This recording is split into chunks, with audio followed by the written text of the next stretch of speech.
Welcome everyone on our Civil Tech by ND YouTube study channel. Here we will provide West 100 plus previous year objective questions of environmental engineering. This is part 3rd. We have already discussed part 1, 2. It is very helpful for all civil competitive exams. It is presented by myself, Dev sir. So let us begin now with very first question. Question number one, the pathogens can be killed bye. Basically जो आपका water होता है उसमें जो pathogen basically होते हैं उनमें basically वो कैसे किल्ड किए जा सकते हैं उस वाटर के, ऐसा क्या प्रोसेस है, ऐसा क्या आप बेसिकली यूज करते हैं जिससे हम पैथोजेंस को किल कर सकते हैं।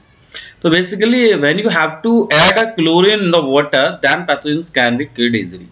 सो here option B, pathogens can be killed by chlorination. जब आप क्लोरीन वाटर में ऐड कर देते हैं तो जो पैथोजेंस बैक्टीरिया होते हैं वो आपके कैसे होते हैं, किल हो जाते हैं, right. So option B is the correct answer question number 1।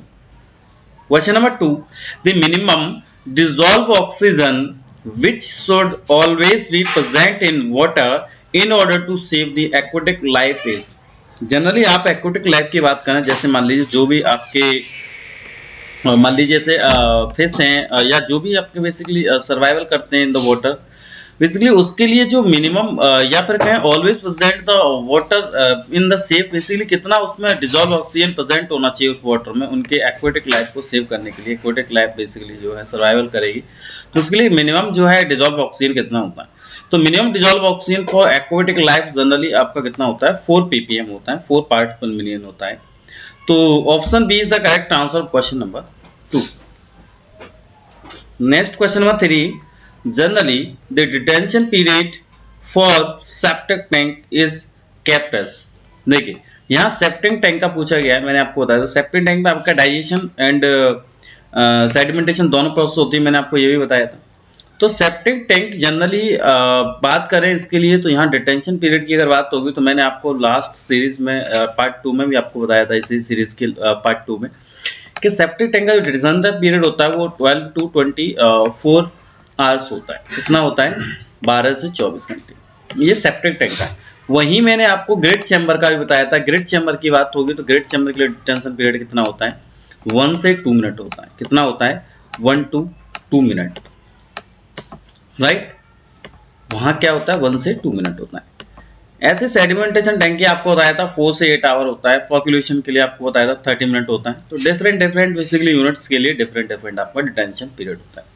So according to this question, option D 24 hours is the correct answer question number 3rd. Next question number 4, if the sewage contains grease and fatty oils, these are removed in। Basically आप अगर कोई sewage देख रहे हैं जिसमें मान लीजिए आपका ग्रीस और fatty oils just like oils float on the water surface, तो how to remove it. Generally it is remove by using skimming tank. If you have to use a skimming tank then it can be easily remove grease as a fatty oils just like। तो यहाँ आप skimming tanks generally क्या कर सकते हैं, grease और fatty oils को remove कर सकते हैं।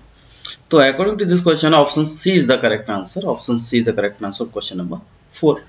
next question number 5 है, composting and lagooning are the methods of। Generally आपके जो मेथड होते हैं, कंपोस्टिंग मेथड हुआ, लेगुनिंग मेथड हुआ, ये जनरली कौन से मेथड है, क्या करते हैं जनरली इस मेथड से हम क्या करते हैं, स्लज डिस्पोजल करते हैं। बेसिकली इससे जब भी स्लज डिस्पोज करना हो आपको तो जनरली क्या करते हैं आप, कंपोस्टिंग मेथड या लेगुनिंग मेथड बेसिकली यूज करते हैं। तो according to this question option number B, option B is the correct answer question number 5। Question number 6, the gas from sludge digestion tank is mainly composed of. ये question कह रहा है कि इसमें से ऐसे कौन सा ऑप्शन है, ऐसा कौन सा आपको ऑप्शन दे रखा है जो जनरली डाइजेशन टैंक से निकलने वाली गैस में है। तो ऐसा देखिए gas from sludge digestion tank, कोई स्लज डाइजेशन टैंक है जनरली उससे निकलने वाली कौन सी मेनली गैस है, तो आप जानते हैं जनरली उससे निकलने वाली गैस आपकी कौन सी होती है, मीथेन होती है, जो कैसे होती है, बहुत ही जहरीली होती है। इसके रेफरेंस में एक क्वेश्चन और बता दूं मैं आपको कि जब भी ऐसे मान लीजिए हम सीवेज की बात कर रहे हैं या जो भी सीवर लाइन है, मान लीजिए सपोज सीवर लाइन में जो भी सीवेज है जनरली उसको जब उसके जो मेन होल होते हैं for the inspection and checking the sewage sewer lines, तो वहाँ पर जब मेन होल को ऊपर करते हैं तो वहाँ पर अवेलेबिलिटी ऑफ क्या देखते हैं, ऑक्सीजन देखते हैं, जिसके लिए हम देखते हैं कि भाई कहीं वही जहरीली गैस तो नहीं है, जैसे मीथेन तो नहीं है। तो इसके लिए हम क्या करते हैं जनरली जैसे कैंडल हुआ आपका या फिर कोई लैंप हुआ, जनरली उसे क्या करते हैं हम पहले उसमें देखेंगे पास करा के, ऐसा तो नहीं है इसमें जो है ये सर्वाइवल कर रहे कि नहीं, क्योंकि आप जानते हैं जब भी मान लीजिए अब वो इजीली कैंडल बंद करनी है या जो भी आपका लैंप है वो इजीली जल रहा है, तो जनरली प्रेजेंस ऑफ एयर है तभी वो जल रहा है। अगर प्रेजेंस ऑफ एयर नहीं होगा, एब्सेंस ऑफ ऑक्सीजन रहा होगा, तो वहाँ पर क्या है जहरीली गैसें होंगी, जो है मेन जो भी जाना जाएगा बेसिकली उसको चेकिंग करने के लिए, इंस्पेक्शन करने के लिए, वो क्या है उसकी डेथ हो सकती है। तो इस केस में हम क्या करते हैं, वहाँ पर ये देखते हैं कि प्रेजेंस ऑफ ऑक्सीजन है या नहीं, तो इसके लिए हम क्या करते हैं, एक मेथड बेसिकली यूज करते हैं, जैसे हम कैंडल या कोई लैंप बेसिकली उसमें जनरली पास करा के देखते हैं उस मैनुअल से कि जनरली ये जो है ऐसा तो नहीं कि डिप ऑफ हो रहा हो, गुजर रहा हो, जल रहा है कि नहीं जल रहा है, इससे हम एक मेथड से पता लगा लेते हैं। तो यहाँ पर जो सलाइडाइजेशन में जो आपकी बेसिकली गैस होती है वो कौन सी होती है, मीथेन गैस होती है, ये ध्यान रखिएगा, काफी जहरीली गैस होती है जो कि आपकी सलाइडाइजेशन टैंक से निकलती है। Okay, so option D is the correct answer question number 6। Next question number 7। देखिए एडजेसेंट रीजन्स के कई सारे क्वेश्चंस आते हैं एग्जाम्स में, तो ये भी एक क्वेश्चन था, काफी इंपॉर्टेंट एग्जाम्स में आया वो क्वेश्चन है, तो मैंने यहाँ पर मैच किया है, तो इस क्वेश्चन को समझते हैं। ऑप्शन बेसिकली एडजेसेंट ए से रिपोर्ट किया गया, तो ऑप्शन ए को देखते हैं। The consumption of water increases with increase in the distribution pressure. If the distribution pressure of water increase, then the consumption will be increase. पूछ रहा है क्या कंजप्शन वाटर का इंक्रीज होगा जब डिस्ट्रीब्यूशन प्रेशर आपका इंक्रीज हो, राइट। ऑप्शन बेसिकली रीजन दे रखा है, आज इसके रेफरेंस में और देखते हैं, तो ये कह रहा है higher distribution pressure causes more loss and waste of water, तो ये भी आपका सही है, बिकॉज देखिए जब भी आपका कंजप्शन वाटर इंक्रीज होगा तो कहीं ना कहीं डिस्ट्रीब्यूशन प्रेशर बहुत ज्यादा होगा, तो क्या होगा, ज्यादा वाटर वेस्ट ही होगा, ज्यादा वाटर कंजप्शन होगा, इजीली डिस्ट्रीब्यूट हो रहा है वाटर, हाई प्रेशर से डिस्ट्रीब्यूट हो रहा है, तो कंजप्शन भी वाटर का इंक्रीज करेगा। देन उसके साथ साथ हो सकता है वाटर में कहीं ना कहीं क्या हो, उसका वेस्ट हो और कहीं ना कहीं उसमें मोर लॉस हो, तो ये दोनों ही आपके करेक्ट हैं। तो यहाँ पर ऑप्शन ए है आपका, both A and R is true and R is the correct explanation of E, so option is the correct answer question number 7, right? Next question number 8. The depression of water table in a well due to pumping will be maximum. तो ये water का depression, जो water table है उसका depression basically जब भी bell की case में बात करेंगे तो जनरली पंपिंग के केस में मैक्सिमम कहाँ होगा, तो इस केस में अगर देखा जाए तो क्लोज टू द वेल, जब भी आपके वेल क्लोज होंगे तो क्या होगा, depression of water table in a well due to the pumping will be maximum. तो यहाँ पर देखेंगे ये क्लोजिंग टू द वेल से होता है, तो यहाँ ऑप्शन बी आपका करेक्ट है, तो option B is the correct answer question number 8। Next question number 9। Ground water is usually free from, generally जो आपका ग्राउंड वाटर होता है वो जनरली किससे फ्री फ्रॉम है, यूजुअली किससे फ्री फ्रॉम, अगर देखें वो किससे फ्री है, ऐसा है क्या उसमें डिसॉल्व इम्प्योरिटी है, क्या सस्पेंडेड इम्प्योरिटी है, क्या कोलॉइडल इम्प्योरिटी है। तो देखिए ये जो फ्री होगा, हो सकता है ग्राउंड वाटर में कोई कोलॉइडल इम्प्योरिटी हो सकता है, उसका कलर हो, कुछ डिसॉल्व इम्प्योरिटी भी हो सकते हैं, सपोज उसमें आयरन हो सकता है ना, कई सारी जो है इम्प्योरिटी हो सकती है जो कैसी होंगी उसमें डिसॉल्व होंगी, लेकिन ग्राउंड वाटर में कभी भी सस्पेंडेड इम्प्योरिटी नहीं होती, as like floating plants, decay plants, leaves, ये सब नहीं हो सकता। जनरली वो कैसा होता है, it is basically free from suspended impurity, तो ये सस्पेंडेड इम्प्योरिटी है उससे वो फ्री फ्रॉम होता है, तो ground water generally free from suspended impurity, so option A is the correct answer question number 9. next question number 10. on standard silica scale, जो आपका स्टैंडर्ड सिलिका स्केल होता है, जनरली आपको पता है स्टैंडर्ड सिलिका स्केल किसके लिए यूज किया जाता है, standard silica scale it is basically used to determine the turbidity of the water, right. तो turbidity in drinking water should be limited, भाई टर्बिडिटी कितनी है, टर्बिडिटी का मतलब क्या है बेटा, सॉइल है बेसिकली, क्या है मिट्टी है, वाटर में कितना मैक्सिमम होना चाहिए, तो उसके लिए मैक्सिमम जो लिमिट होती है वो 10 ppm होती है। और हाउ टू डिटरमाइन इट, कोई बता सकता है कि लास्ट में सीरीज में बताया हुआ, पार्ट 1 में बताया हुआ था कि भाई टर्बिडिटी किस पे मेजर की जाती है और इसे किससे हम लोग निकालते हैं। आप जरा मुझे कमेंट सेक्शन में, कमेंट ऑप्शन में कमेंट करके बताएंगे कि आपको टर्बिडिटी कैसे निकालेंगे, बेसिकली टर्बिडिटी किस मेथड से निकाली जाती है, कौन सा स्केल पे जिस पे से मेजर करते हैं। तो चलिए यहाँ पर ऑप्शन ए आपका करेक्ट है, 10 ppm से ज्यादा नहीं होनी चाहिए in case of a drinking water, right. तो लिमिटेशन क्या है, 10 ppm, तो option A is the correct answer of question number 10। Question number 11. The settling velocity of a particles in a sedimentation tank increase, जो भी settling velocity है particles की, right, जो भी आपके सॉलिड पार्टिकल्स होंगे, सॉइल पार्टिकल्स होंगे, जो भी फ्लोटिंग पार्टिकल्स हैं आपके जो है बेसिकली वाटर में, जो भी आपका सीवेज है, तो उसमें जो भी सेडिमेंटेशन टैंक की अगर बात करें तो उस केस में उनकी जो है सेटलिंग वेलोसिटी को इंक्रीज कब कर सकते हैं, कब वो इंक्रीज होंगे, इफ ऑप्शन ए है पार्टिकल साइज डिक्रीज, अगर पार्टिकल साइज डिक्रीज करते हैं हम लोग, डिसइंटीग्रेशन कर दें उसके जो है पार्टिकल हैं बेसिकली, तो क्या होगा, सेटिंग वेलोसिटी इंक्रीज हो जाएगी क्या। ऑप्शन बी पूछ रहा है the surface area of tank is increase, तो डेफिनेटली जब भी सरफेस एरिया टैंक का इंक्रीज हो जाएगा तो क्या होगा, setting velocity is also increase, right. Setting velocity of a solid particles will also increase. So option B is the correct answer question number 11। Next question number 12। ठीक है, ये question काफी इंपॉर्टेंट है और इस क्वेश्चन से समझ लीजिए कम से कम 2 क्वेश्चंस मिल रहे हैं आपको। तो ऑप्शन 12 है as compare to rapid solid filter. ध्यान रखिएगा, कंपैरिजन रैपिड सॉलिड फिल्टर से हो रहा है और किसके बारे में पूछ रहा है, slow solid filter. Slow solid filter का कंपैरिजन करिए रैपिड सॉलिड फिल्टर, तो क्या कौन से जो है इसमें स्टेटमेंट उसके रेफरेंस में करेक्ट होंगे। तो पहला है स्लोअर फिल्ट्रेशन रेट। तो स्लो सॉलिड फिल्टर की मैंने पहले बताया था आपको कि स्लो सॉलिड फिल्टर की जो रेट होती है वो कैसे होती है, बहुत ही स्लोअर होती है। इट मीन दैट ये जो वाटर क्लीन करता है वो काफी लॉन्ग टाइम में करता है। जनरली मैंने बताया था cleaning period of slow solid filter आपको कितना मिलता है, जनरली 2 से 3 मंथ या 3 से 4 मंथ जनरली। तो 3 to 4 month cleaning period of slow solid filter, the cleaning period of water of slow solid filter. जो भी आपका स्लो सॉलिड फिल्टर है जनरली आपका 2 से 3 मंथ जो है टाइम ले लेता है वाटर को क्लीनिंग करने के लिए, है ना। तो स्लोअर रेट है आपको पता ही है। और जबकि रैपिड सॉलिड फिल्टर का कितना जो है क्लीनिंग पीरियड होता है वो आप भी आपको पता होगा। रैपिड सॉलिड फिल्टर का आपको जनरली कितना होता है, 3 से 4 डेज होता है। तो वहां पर डेज में होता है या मंथ में होता है, इतना बस अंतर है। तो इसका स्लोअर रेट होता है, तो ऑप्शन ए आप इस रेफरेंस में करेक्ट होगा। ऑप्शन बी है हायर फिल्ट्रेशन रेट।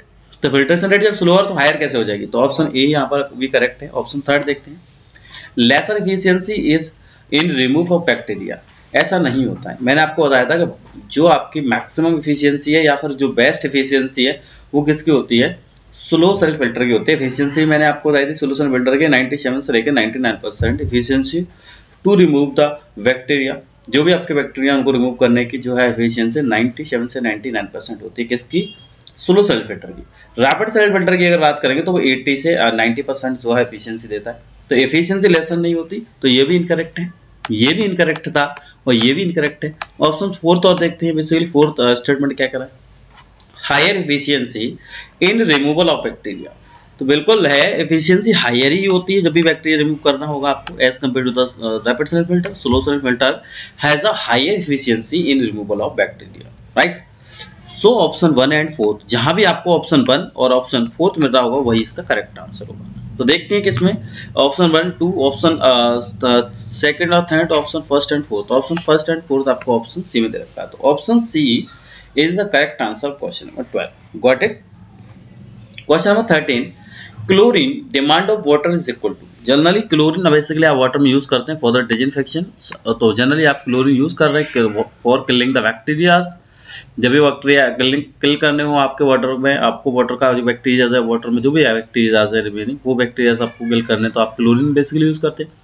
लेकिन यहाँ बात है भाई क्लोरीन की डिमांड, जो भी वाटर की क्लोरीन डिमांड है जनरली किसके इक्वल होती है, तो it is the basically equal to the difference of applied chlorine and residual chlorine of a water, right. तो यहाँ पर आपका जो अप्लाइड क्लोरीन है और जो भी रेजिडुअल क्लोरीन होगा उन दोनों का डिफरेंस जो होगा वो आपका क्या होगा, क्लोरीन डिमांड ऑफ वाटर होगा। उतना ही बेसिकली वाटर का क्लोरीन डिमांड है। तो यहाँ पर ऑप्शन डी में ऐसा है, तो option D is the correct answer of question number 13। Got it. Question number 14, period of cleaning of rapid solid filter is about. अभी मैंने ये क्वेश्चन आपको बताया, क्वेश्चन नंबर 12 में आपने देखा होगा कि भाई cleaning period of rapid solid filter पूछ लिया गया है। क्वेश्चन इस तरह से ही आते हैं, वन जो है कई सारे एक पॉइंट से कई सारे पॉइंट रिलेट करिएगा। जैसे क्या होता है काफ़ी सारी चीज़ें क्लियर हो जाती हैं और क्वेश्चन उसी में से कहीं ना कहीं पूछ लिया जाता है। तो ये फैक्ट है कि कहीं ना कहीं रैपिड सॉलिड फिल्टर के बारे में पूछ लिया गया, भाई इसने जो है cleaning period rapid solid filter का क्या होता है। तो मैंने आपको भी बताया था कि जनरली क्या होता है 2 से 4 डेज या 3 से 4 डेज होता है। तो यहाँ आपका रैपिड सॉलिड फिल्टर है तो ऑप्शन डी है यहाँ पर 2 से 3 डेज या 3 से 4 डेज। तो option D is the 3 to 4 days is the cleaning period of rapid solid filter. So option D is the correct answer question number 14। Question number 15, in lime soda process. देखिए जनरली lime soda process क्या होती है, lime soda process it is basically used to remove the permanent hardness of the water, right. Water की जो hardness होती है mainly 2 class की होती है। First is the temporary hardness, second is the permanent hardness, right. तो temporary hardness generally remove by the boiling of the water. Easily आप water को बॉइल कर लीजिएगा तो क्या होगा, उसकी जो भी टेम्परेरी हार्डनेस है वो रिमूव हो जाती है, राइट। बट जो परमानेंट हार्डनेस होती है it can not be remove by boiling of water. जब भी वाटर बॉइल करेंगे तो उससे रिमूव नहीं हो सकती permanent hardness. It basically remove by it is basically removed by lime soda process. जब आप लाइम सोडा प्रोसेस यूज करेंगे तो आप परमानेंट हार्डनेस रिड्यूस कर सकते हैं, जियोलाइट प्रोसेस से परमानेंट हार्डनेस रिड्यूस कर सकते हैं, है ना। तो यहाँ पर जो लाइम सोडा प्रोसेस है बेसिकली किसके लिए होती है, to remove the permanent hardness of the water, इतना बस याद रखिएगा। तो इसके रेफरेंस में कौन सा ऑप्शन सही है देखते हैं। Only carbonate hardness is remove, only non carbonate hardness remove. Generally lime जो होता है, ध्यान रखिएगा, ये आपका नॉन कार्बोनेट हार्डनेस को रिमूव करता है, और सोडा जो होता है आपका वो कार्बोनेट हार्डनेस को रिमूव करता है, राइट। तो अकॉर्डिंग टू स्टेटमेंट यहाँ ऑप्शन डी करेक्ट है कि lime reduce the non carbonate hardness but soda remove the carbonate hardness. So option D is the correct answer question number 15, right. यहाँ एक question और आप नोट कर लीजिएगा, ध्यान रखिएगा कि यहाँ पर कभी कभी ऐसा क्वेश्चन पूछ लेता है कि zero hardness, how to get a zero hardness of water. Water की जब हार्डनेस जीरो हो जाएगी बेसिकली किससे डिटरमाइन करते हैं, तो आयन एक्सचेंज मेथड से हम लोग फाइंड आउट कर लेंगे। आयन एक्सचेंज मेथड से क्या होता है, जीरो हार्डनेस आपकी वाटर की निकाली जाती है। तो यहाँ पर क्या होगा, आयन एक्सचेंज मेथड, राइट। तो zero hardness of the water, तो यहाँ पर इसके अकॉर्डिंग टू ऑप्शन डी ही सही है। तो option D is the correct answer question number 15। Question number 16. Which of the following methods of analysis of the water distribution system is most suitable for long and narrow pipe system? देखिए, जो water distribution के लिए आप जो pipe use करते हैं, तो basically वहां पर ऐसा कौन सा मेथड है उसको एनालाइज किया जाता है बेसिकली जहां पर लॉन्ग और नैरो पाइप सिस्टम यूज हो रहा हो, तो उसके लिए हम इक्विवेलेंट पाइप मेथड यूज करते हैं।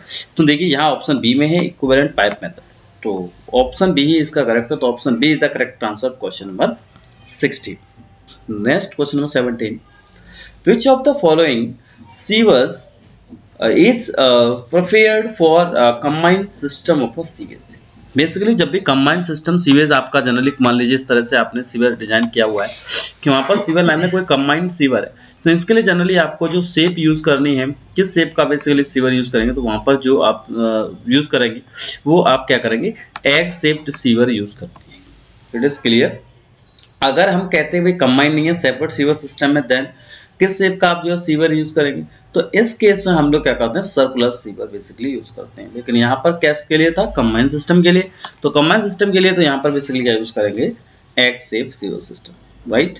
सो option B is the correct answer question number 17। Question number 18, an egg shaped section of sewer. देखिए क्वेश्चन है an egg shaped section of sewer, यानी जो एग शेप का सीवर सेक्शन बेसिकली सबसे suitable माना जाता है सीवर डिस्ट्रीब्यूशन सिस्टम के लिए। क्यों बेसिकली इसका क्या डिफरेंशिएट, क्यों बेसिकली इसको एग शेप का बेसिकली हम सेक्शन क्यों यूज करते हैं सीवर के लिए, तो it is basically provide to self cleaning velocity at lower discharge of the sewer, right.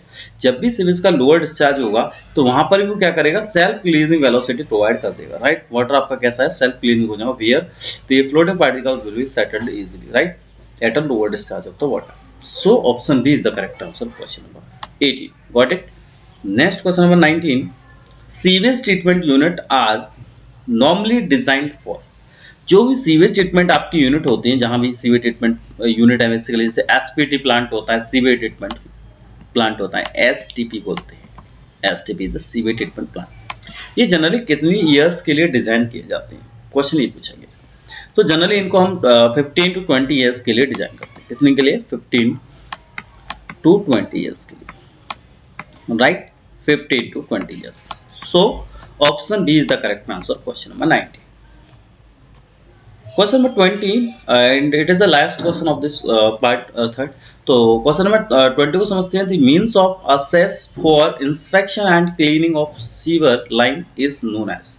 देखिए बेसिकली उसका क्या मीन्स है, ऐसा क्या है जनरली जिसके लिए हम बेसिकली कहीं भी सीवर को इंस्पेक्शन कर सकते हैं या फिर क्लीनिंग कर सकते हैं सीवर लाइन को, तो जनरली ऐसा क्या प्रोवाइड करते हैं। तो उसके लिए हम आपने देखा होगा मेन होल जनरली क्या करते हैं, प्रोवाइड करते हैं, जो क्या करते हैं बेसिकली उसका पर्पस क्या होता है मेन होल प्रोवाइड करने का।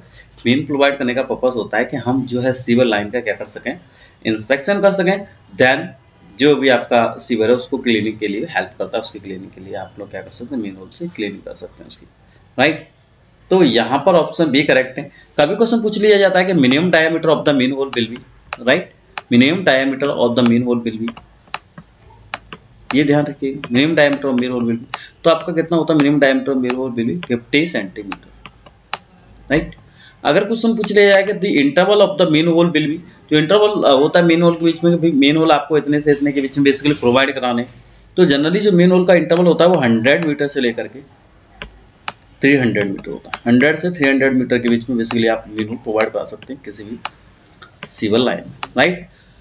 सो option B is the correct answer question number 20। Got it, thank you. तो आप सबने देखा कि जो भी क्वेश्चंस हमारे थे उनको हमने ब्रीफली बेसिकली डिस्कस किया है आपके साथ और उसके रिलेवेंट फैक्ट में डिस्कस किए। और सभी मैं व्यूअर्स को बता दूं, जनरली हर एक क्वेश्चन में बहुत सारी डिटेल समझाने को होती है, लेकिन कुछ क्वेश्चंस की जो बेसिक और बेहद इंपॉर्टेंट डिटेल होती है उसको हम बेसिकली आपके साथ डिस्कस करते हैं।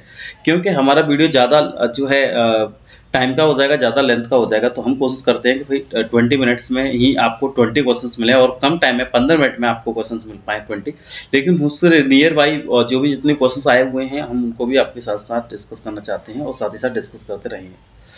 तो आप लोगों का जो है हमारे लिए आप लोग बस इतना करिए कि हमारे चैनल को सब्सक्राइब करिए, लाइक करिए, शेयर करिए, जिससे हम लोगों को काफ़ी मोटिवेशन मिलता है और हम अपने चैनल पर कंटिन्यू वर्क कर पाएँ।